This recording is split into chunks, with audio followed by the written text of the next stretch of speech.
ఎవరిని ఉపాసకుడు అని పిలవాలి? దానికి ఆ శివుడు చెప్తూ, లోపల హృదయ గుహలో ఉండేటువంటి ఆకాశతత్వాన్ని పూర్తిగా తెలుసుకుని అర్థం చేసుకుని విశాలంగా తయారవ్వాలి.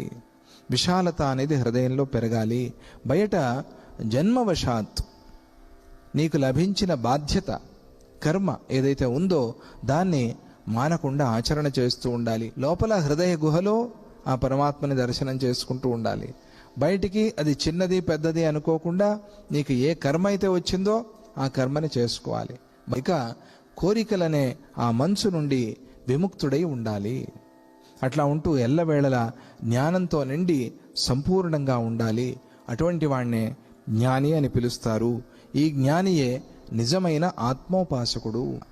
ఈ సంపూర్ణత అనేది ఎవరికి వచ్చి ఉంటుందో వాళ్లే అసలైన పూజారులు. అది పూజకః అసలైన